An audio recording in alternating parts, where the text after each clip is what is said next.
Sherri Tutkus of the Green Nurse Group. Welcome to TSC Talks. You are an RN. You're the CEO and founder of the Green Nurse Group. You're the nursing director at Erie Bliss, host of the Green Nurse and On the Go radio show. And you are a cannabis nurse patient advocate. You have a bachelor's in science and nursing, and just really awesome all around human being. Really glad our paths crossed. So thanks for being on. And do you want to tell me a little bit about your, we're going to talk today about Sherri shared that her son was born with a rare disease, Bronchio-Oculo-Facial Syndrome. Correct. And I felt like that was really an interesting connection, having children with a rare genetic disease. And I wanted to learn a little bit more about her experience. So I invited her on the podcast to talk about this. And just for background, she's a cannabis nurse. So there's that connection where we're on our podcast investigating that. So Sherri, do you want to just give me a little background?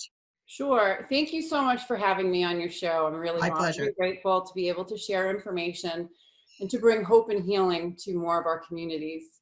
So the Green Nurse Group was founded upon the discovery that this disabled nurse had a clinical endocannabinoid deficiency, and I had an endocannabinoid system. So I was sick.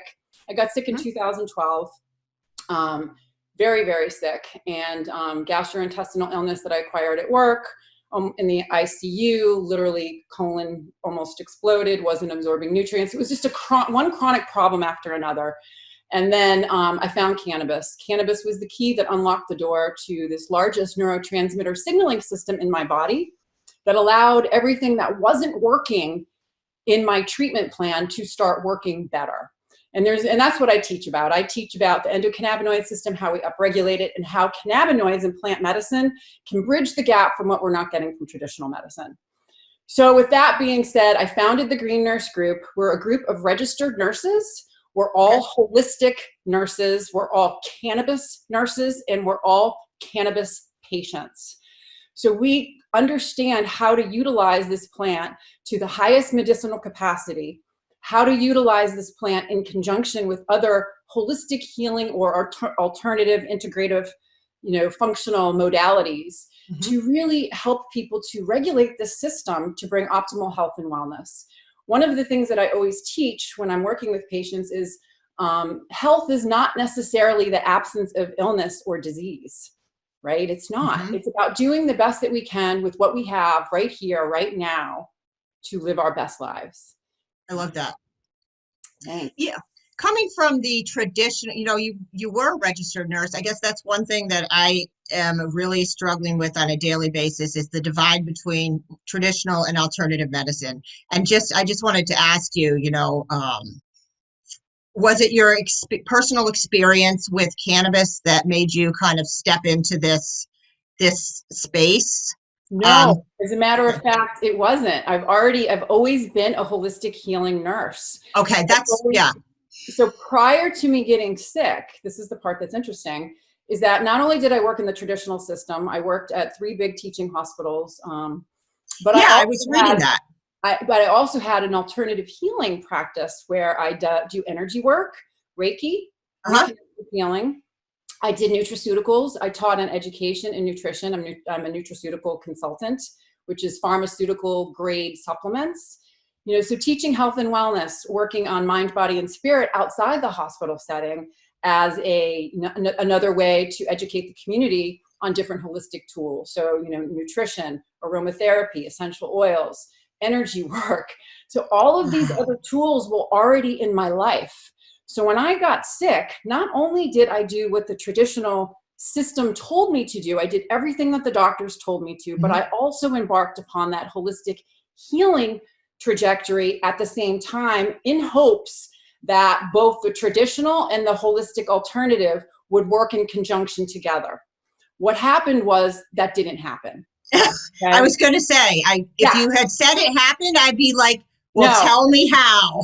So when I present in my cases, case studies, when I'm presenting to people, I use myself as a case study because basically prior to me getting ill, I had a history of migraine headaches, ADHD, and anxiety. Okay, so that was managed with traditional medicine.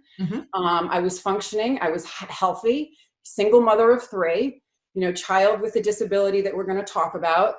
But knowing that I had migraine headaches and ADHD symptoms should have been a clear indicator that I had an endocannabinoid deficiency.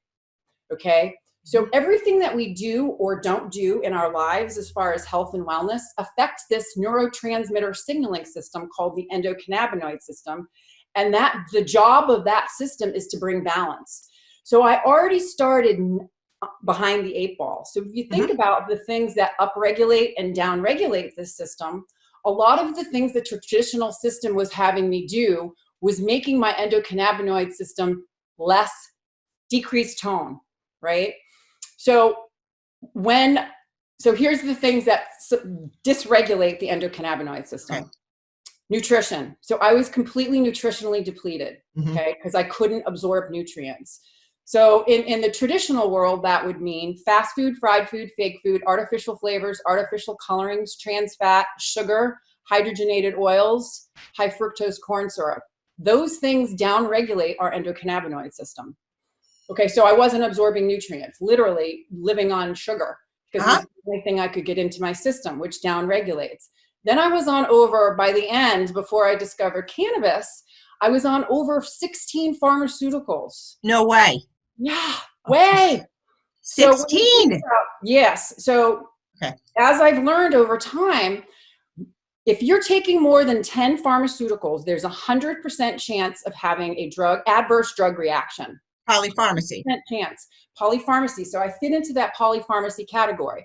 I am not anti-pharma. However, what is really essential for people to understand when they are being prescribed pharmaceuticals is to ask those critical questions and to look at what side effects there are, to look at the black box warning, okay? How many people have died? What are the side effects? What are the adverse effects? You need to have knowledge. Knowledge is power. The other thing that people don't realize is that a lot of pharmaceuticals have a drug nutrient depletion. So there are such charts, and we have one at the Green Nurse Group, of what pharmaceuticals deplete your body of nutrients and what nutrient is being depleted. Because it is essential that if you are a patient with chronic illness and you're taking multiple pharmaceuticals, that you know the nutritional deficiencies that could potentially exist. So you could eat those foods and take those supplements to counteract or mitigate those effects. I need to find that. That's great. Yeah. Yeah. So basically, things that upregulate, all of the things that we've been telling people all along, health and wellness tools, things that upregulate the endocannabinoid system is healthy diet, healthy nutrition, okay? Supplements, Ayurvedic herbs or adaptogens, exercise, motion is the lotion. When we work out, we stimulate our endocannabinoid system to release the anandamine, which is the bliss-like molecule that mimics THC. Right? So exercise, meditation, yoga is amazing. We talked about yoga. Yoga is meditation, movement, motion, grounding, present, mindfulness. This all upregulates the endocannabinoid system. So there's a ton of different things that can upregulate it besides the plant. And so that's the part that's really important, is using in conjunction both of them. And so basically, knowing what I know now, I know that I had a clinical endocannabinoid deficiency that was getting worse over time because of the choices that I was making, inadvertently not knowing. Okay, so not knowing that I had this system and what it did and how it operated and how it functioned, I didn't have the tools until the plant came into my life and made everything start to work better. Yeah, it's beautiful, and it's a very similar experience. No clue about the endocannabinoid system. So let's get into this interview. So your son has, I mentioned that before, Branchio-Oculo-Facial Syndrome. So tell me about, tell me a little bit. Yeah, go ahead. So basically, here's another thing. I have a history of polycystic ovarian disease, which is very interesting. Yeah. And that is considered to be a clinical endocannabinoid deficiency diagnosis as well. So I had issues with fertility all along. And literally my first pregnancy was, I did do fertility treatments after trying for several years. Polycystic ovarian disease, I have little cysts on my ovaries. I don't ovulate normally. My hormones are off. So basically I engaged upon the fertility services to, conceive my first two children. My first child, Rachel, was IUI, interuterine insemination. Okay. My second pregnancy was in vitro fertilization. I was pregnant with twins. I lost one of the twins halfway through the pregnancy. And then my third pregnancy was it's interesting how when you were pregnant and, I gained all kinds of weight and wasn't happy, and I started changing my lifestyle when the babies came, and all of a sudden my reproductive system started to auto-regulate. Interesting. Using specific supplements and nutrition. I changed my diet. I became vegan. I did a raw diet. So all of these, and all of a sudden, I'm a fertile myrtle. And before you know it, I'm pregnant with my third. Unbelievable. So yeah. So my pregnancy was healthy. It was actually the easiest pregnancy I had. All of my children came early. My son, there was no indication that there was anything that was wrong. Okay, because I messed that up in the other part. I did not do an amniocentesis, even though I was 39 years old. I decided not to because I knew that I wasn't going to make it. I just didn't do it. I didn't, you have the cognition and you have intuition, you have your feeling. And I needed to really think about what would happen if a test became positive, what would I do? And so I didn't want to put myself in that circumstances because I conceived this miracle in my body and I was going to do whatever it took to make sure that it thrived. So my little boy was born dead. So he came 6 weeks early. Labor was easy, delivery was easy, but when he came out, he was not breathing. Wow. He wasn't breathing, he wasn't moving, and it was like pure sheer panic. He had this little tiny jaw. They had a hard time getting a breathing tube in. They whisked him away. Everyone's in panic. And it was just weird. I just kind of felt like surreal. And I didn't panic right away. It was weird. I was just like, I don't know what it was, but there was just this sense inside me that was like, it's going to be okay. And I know it sounds crazy and I don't care. It doesn't. But I get it. It's almost as if I could hear him say, it's okay, and I'm going to cry. Oh my goodness. I felt that. Wow. So basically what happened is they were able to resuscitate him. They got the breathing tube in, and basically as they started to examine him, he was born, 6 weeks early. He was born with a rare genetic disorder that they diagnosed over the course of 48 hours. He had craniofacial anomalies. He had an internal cleft lip and palate. This thing here is called the columella. He didn't have one of those. He had a flat nose. He had this little blonde curly mop on his head, right? He didn't have tear ducts. He had fistulas. Internal cleft lip, internal cleft palate, no columella, none of these. His ears were very low on his head. He looked like a little alien. He had a face only a mother could love, but everyone loved him because he had this intense energy. Really?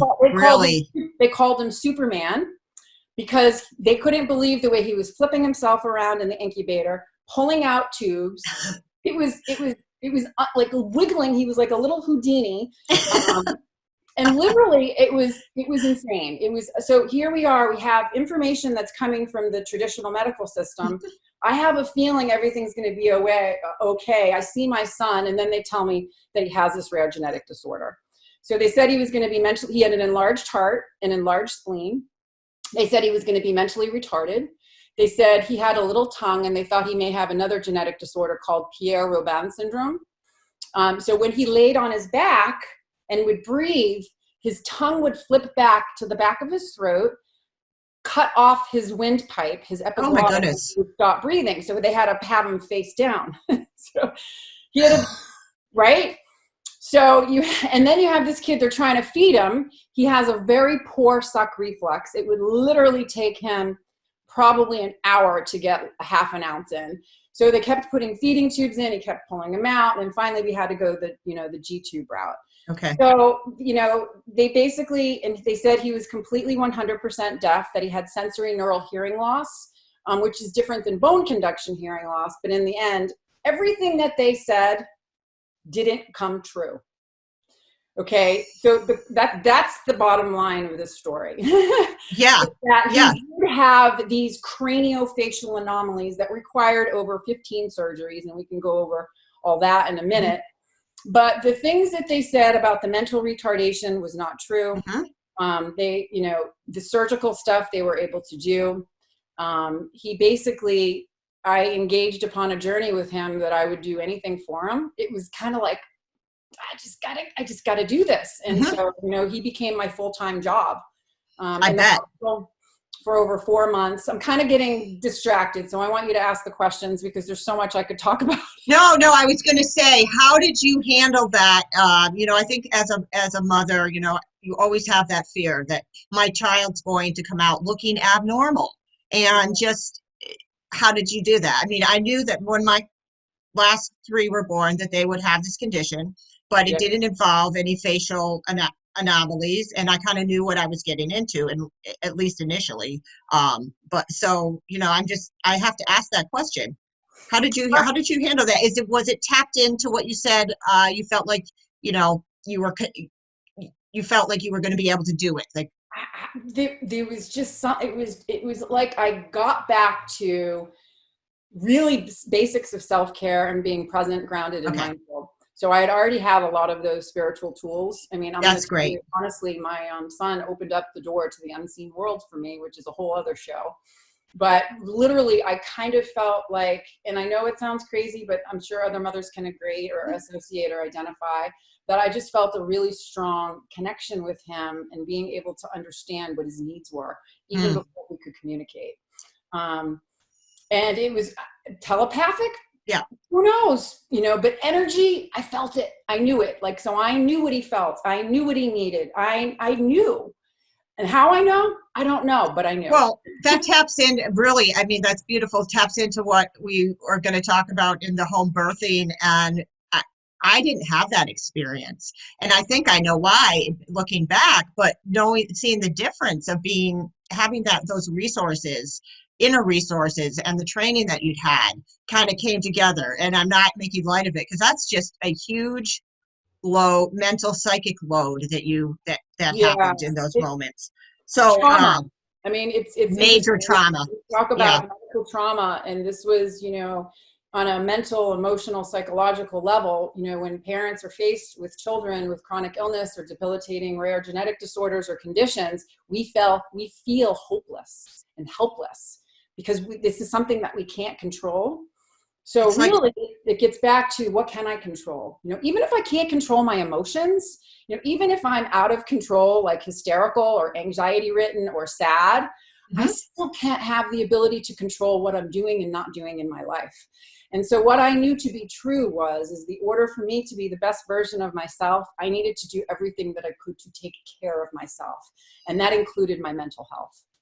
that's a really, really good message and much needed in the rare disease community. I can't tell you enough. With TSC, you know, there's a lot of ongoing trauma, and that's one of my biggest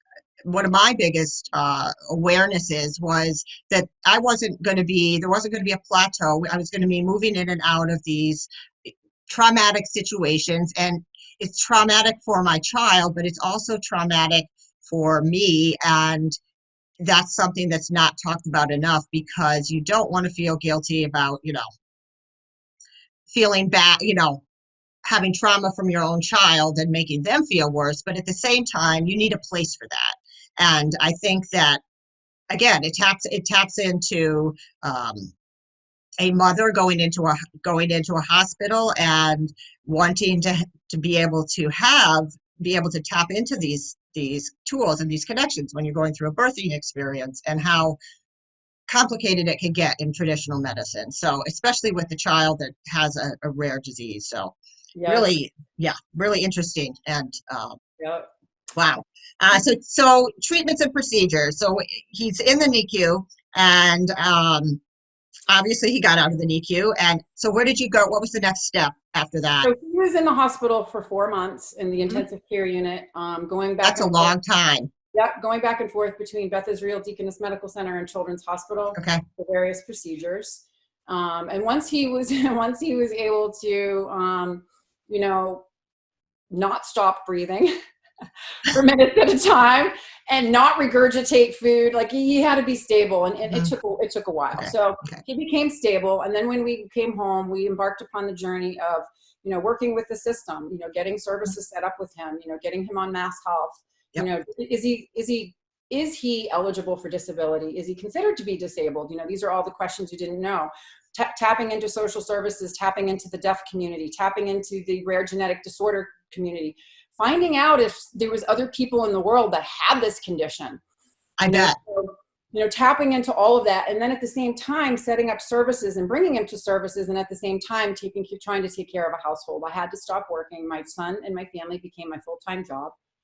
And wow, what a journey. Like everything that he went through is just taught me another lesson and gave me another tool in the toolbox onto how I could handle the next situation. So for example, I want to tell you, your parents, when a shitstorm would happen, and I like to call it a shitstorm because it does happen in the hospitals, I was able to pull back and be like, oh, it's just another thing. Oh, well, I'm going to get through it because I always have. Okay. I'm going to tell you right now, you will get through it. I look back and I'm like, whoa, I don't know. I know, I'm listening to you and I'm going, oh my gosh, you know, because I went through stuff too. And I don't know how, like I look back and I say to myself, if you told me today that I would have to go through what I went through, I would say, no way, I didn't sign up for this. Can I do another lifetime, please? Yes. Yeah. But he's a true miracle. I gave him every opportunity, and he basically showed me, you know, through his own actions and his kindness and compassion and his grit and his ability. The kid had so much resilience, and he wanted to heal. You know, he's not mentally retarded. You know, he got set up with the deaf services. As we found out later, he doesn't have sensory neural hearing loss. He has a bone conduction hearing loss, which is different. So he has a little bit of hearing. You know, so that was a misdiagnosis. Okay. You know? And then, you know, literally he did have a half paralyzed face that they told me was going to get worse. So he had multiple procedures, most of them craniofacial, some a little bit having to do with his gut, but the majority was craniofacial. He has an amazing craniofacial team. He had multiple surgeries to correct his columello, to create tear ducts, to close up the fistulas, to repair the internal cleft lip and palate. The other thing that he did was interesting when he was 9 years old, you know, because they told me that his face was going to start to droop a little more and he may have difficulty closing his eye. And so he basically told me one day, Mom, I want to smile like the rest of the kids. And I was like, oh, of course you do. And I'm like, oh, how do I make that happen? And boy, that was a scary journey.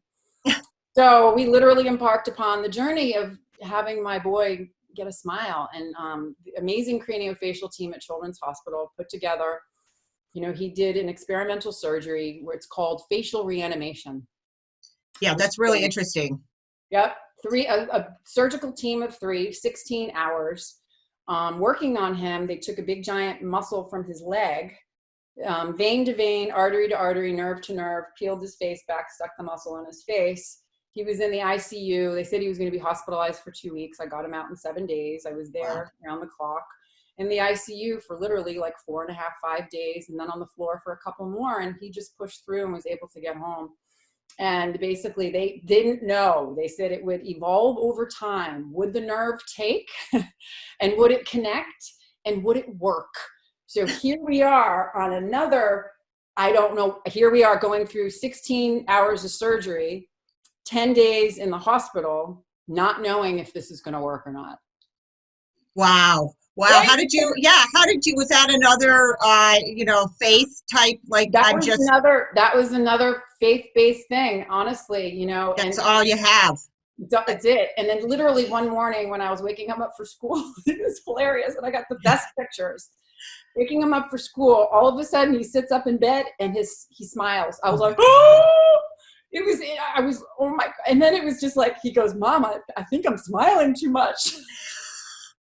Oh, I love it. I love it. And then he goes, and then it was really funny. He goes, my smile's a lot bigger, isn't it? Do you think they put too much of a muscle in there? Do you think they stuffed my face too much? Wow. Wow. So he's come a long way. Yeah. And he's 14 years old now. He basically, when he was in 6th grade, he said, I want to go to public school. You know, of course, here it is. I want my face to be fixed, number one, which was scary. Number two, I want to go to public school. I'm like, oh my God, how is he going to be able to go to public school? So I was like, okay, let's try to make it happen. We embarked upon the journey of integrating him into the public school system for one class in 6th grade. Okay, that makes sense. And he did it. He bused from the Learning Center for the Deaf over to the public school to take an English class. So you had to be an uber advocate as well in the school system, or understand the IEP process. Yeah, it was part of the IEP, and they actually built it into his program. Okay. And so he did very well. He got straight A's. He did very well. Of course, after that was done, he's like, I'm ready to go back to the public schools. And I'm like, you're ready, but I'm not. You know, it was like this. Yeah. Well, yeah. Of, you know what I mean? Because you just you're going to catch them. You're the person that's there to carry the emotional weight of it.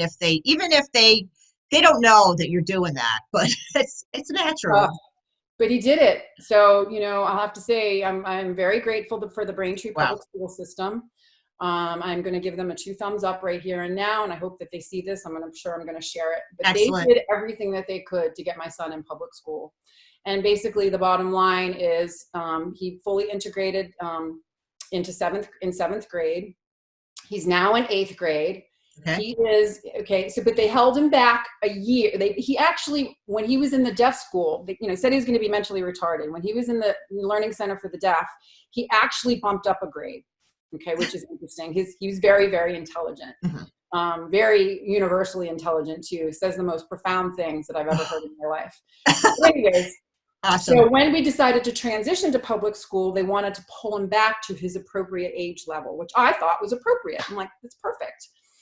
And then we chose classes, and they developed a really wonderful IEP for him, and he is actually thriving. You know, he is thriving. He basically he's finishing up the 8th grade this year, and his freshman year next year in high school will be in the public school. He still has an IEP. He's going to be in all honors and advanced honors classes. His number one subject is Spanish.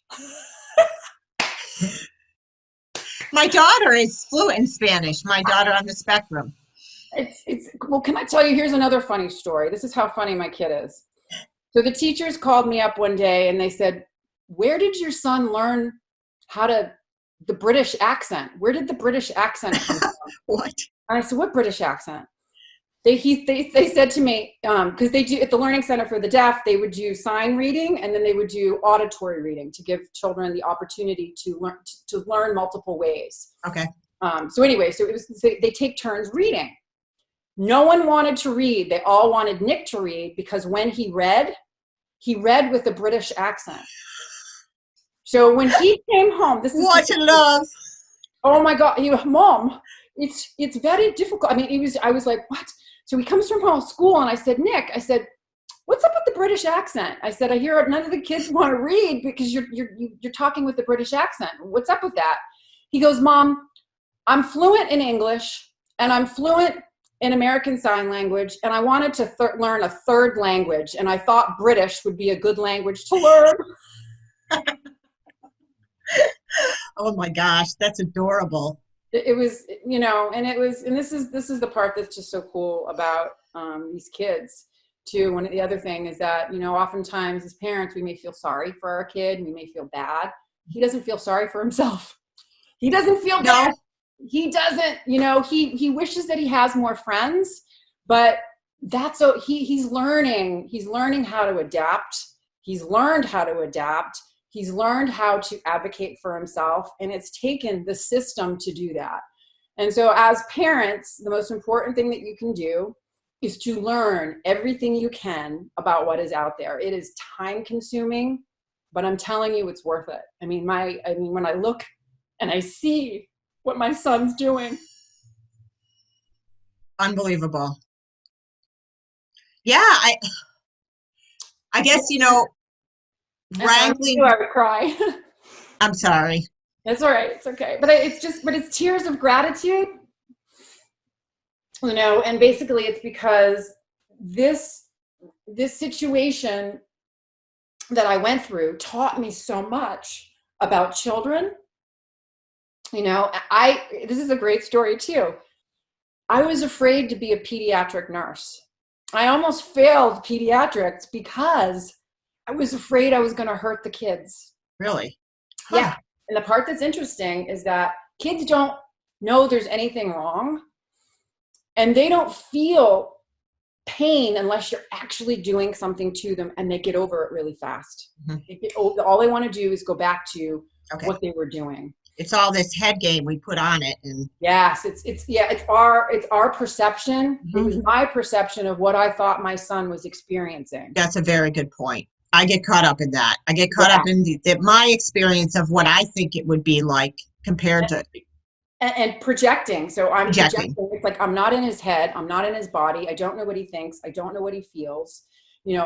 It's my fear that's coming forward. And that's hard. It's hard because it's the fear of the unknown. But I'm going to tell you what I learned.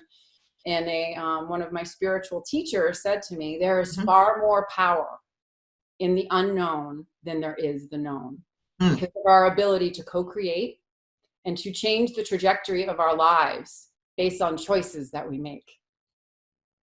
I love that. Yeah, it's kind of cool. It's just a different way of looking at things, is to really pull back.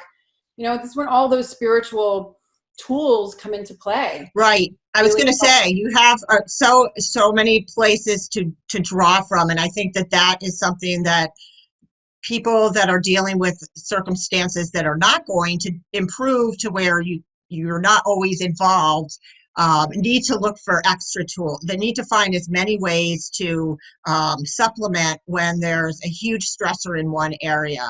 I see a lot of parents, mothers in particular, in rare disease communities, they're experiencing trauma, they get on meds, and there's like, and I'm not bashing drinking, but I think there's a self-medicating.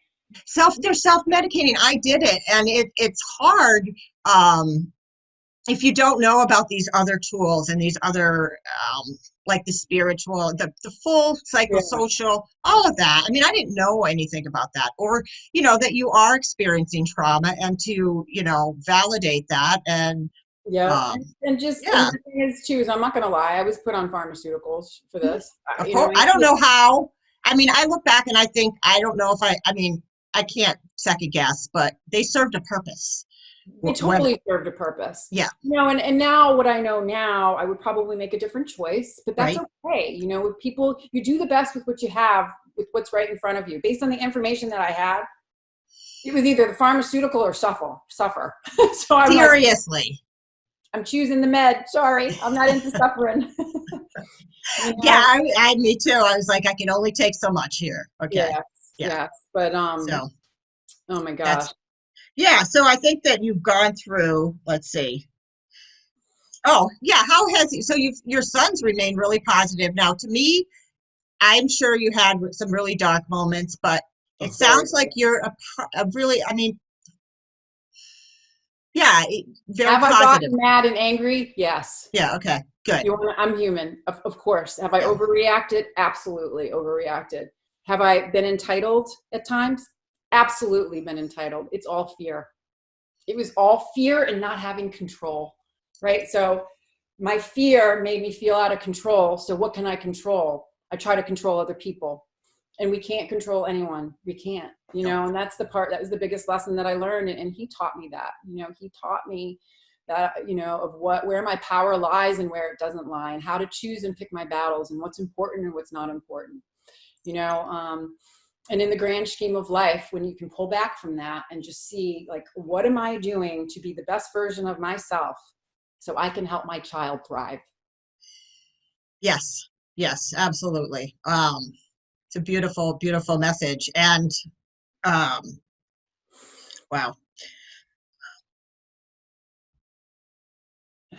Yeah, so I guess to wrap it up, for people in these situations and in the traditional medical community, and what would your recommendations be if you're dealing with ongoing situations where you're watching your child go through treatments and um, or in these emergency situations? You know, I think that you've kind of highlighted those, but if you want to just emphasize that one more time so we can wrap up this awesome Okay, interview. so emphasize how we can take care of ourselves and how Exactly. okay, so mind, body, spirit, right? Let's talk about feeding our endocannabinoid system, because that's the most important system. So what can we do for that? We can take care of our bodies, getting plenty of rest, drinking plenty of water, eating nutritious whole foods, supplementing when appropriate, right? Getting restorative sleep, moving, grounding.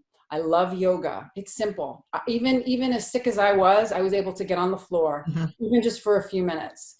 It's just to get out of your head, get into your body. One of the things too is when you find yourself spinning out of control, one of the tools that I learned is to focus on your senses. What are 5 things that I can see? What are 5 things that I can hear? What are 5 things that I can touch? Okay, getting back to present moment awareness, we get out of our heads, because the stories and the information that we tell ourselves, half the time we're creating because we need to give meaning to what's happened, and we can't figure out what's going on. We try to figure it out in our heads, and we can't do that. That's where we get in trouble, and that's where we suffer. So body, mind, focusing on meditation and coming in and reaching out and talking to other people that have gone through these experiences. One of my nursing colleagues, Nick Pichette, has a group called Positively Processing Perception. All right, so how do we positively process what's going on around us in a way where we're not going to be re-traumatized and not going to be triggered into panic and fear? It's a great tool, Holistic to Healing, Cannabis Nurse Navigator Nick Pichette. I'm plugging Okay. her. Yeah, great. That's very awesome. And I think people in the tuberous sclerosis communities that might be watching this, that's a tool that they could use. Yep. Excellent tool. And then, so we get into the mental. So if you need to do a therapist or a psychiatrist. Cognitive behavioral therapy changed my life. I love my cognitive behavioral therapist. I get to go in there and vomit on her, literally. Right. And then we talk about the different ways and how I can perceive it from multiple different perspectives. Like right? reframe. Yes, reframe, pull back, think about the story, and am I creating a story, and what am I feeding it with? So that part, psychiatry, support groups. So we've got body, we've got mind, the spiritual tools. I can't say enough about that. It's really the missing link to a lot of people's health and wellness. Having that transpersonal connection with someone, finding a practitioner, whether it be a practitioner that is an acupuncturist or a chiropractor or a massage therapist or a card reader or a green nurse, right? Someone that you can connect with, and you can become in a space where you share intimate moments of healing. Having someone to witness and to hold space for you to express yourself. I just felt that, yeah. Without judgment is huge. And you need to find your tribe. And there's people out there. There's a huge nursing community, the huge cannabis nursing movement. It's not just about the plant. That's what we keep focusing. Right now. One piece of the pie. And so we want to help people to tap into new levels of wellness and to have the availability to make choices. It's a nice integration of traditional medicine and alternative medicine. That's kind of what I see happening with the green nurses, because you're forced to be in traditional medicine with the RN and to follow those protocols. And then you're in this space that's like almost like this sometimes, but you're bridging those gaps. So I was really excited when I learned about green nurses. So great.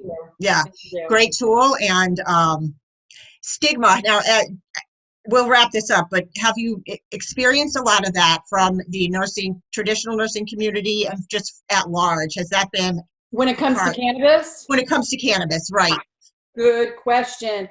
At first, yes. However, no. And I'm going to tell you the reason why. The National Council State Boards of Nursing across the country has made a recommendation that nurses must have 6 essential areas of clinical knowledge around the endocannabinoid system. Oh, excellent. So the nursing profession is supporting cannabinoid therapeutics. The other thing that's wonderful is the American Cannabis Nurses Association has asked specific members of its organization to write a chapter in a book. We actually finished our chapter. The Green Nurse Group wrote a chapter called The Cannabis Nurse Experience, in the first cannabis nursing textbook that's going to be published across the United States in all nursing schools. The name of the book is called Clark's Cannabis, a Handbook for Nurses. Okay.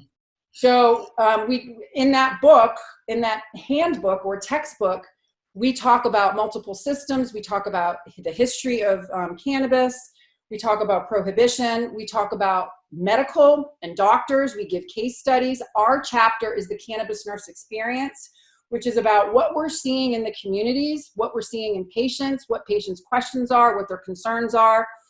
We talk about the cannabis nurse, how we became cannabis nurses, what that means to be a cannabis nurse, the different professional opportunities for nurses that are out there, how we can reduce the stigma, how we can remain safe, and how we can edify this plant to the highest medicinal value to make the biggest impact on humanity. That's what this book is about. Awesome. And that's that's part of the nursing school curriculum. Well, no, they're going to make it available. We're hoping, I mean, you know, there are organizations out there that are actually offering cannabinoid therapeutics. There are certain colleges that are starting to develop curriculum. One of my cannabis nurse navigator, Nika Pichette, who does the positively processing perception, she's getting her doctoral at Salve Regina University, and they want her to establish a curriculum for nurses in regards to the Cannabis Nurse Navigator platform, utilizing the green nurses and what we've been doing in the community, like how that's huge. So yeah, so this is happening on a grand level. 2020 is the year of the nurse. And we're really hoping, you know, we really want to bring plant medicine and options and choices and holistic healing to our communities to help people bridge the gap from what they're not getting from traditional medicine. And never more needed. If it wasn't for this plant, I wouldn't be here today. Agreed. Agreed. Thank you. You know, I want to make sure that I get all your links and some of the things that we've mentioned, this group. I'll put that up when I put up the podcast. And this is like 6 podcasts, so thank you. Oh, you did it. Yeah, it was really awesome. Thank you. I think we pretty much wrapped it up. Yeah, I think I got it all. I'm sure I missed something. I never really follow the questions to the detail. That's okay. That's all right. Yeah, thank you, Sherri. Oh my God, it was so great. I love it. I like being interviewed. It's fun. Do you? Yeah, I don't mind being interviewed. That's good. Good. I'll have you on again. I mean, you've got a lot of content. You have whatever you want to talk about. I like to be interviewed. It's fun for me. And if you want me to ever like look up information, like if you want to pick a topic ever and just say, you know, pull up. Oh, I will.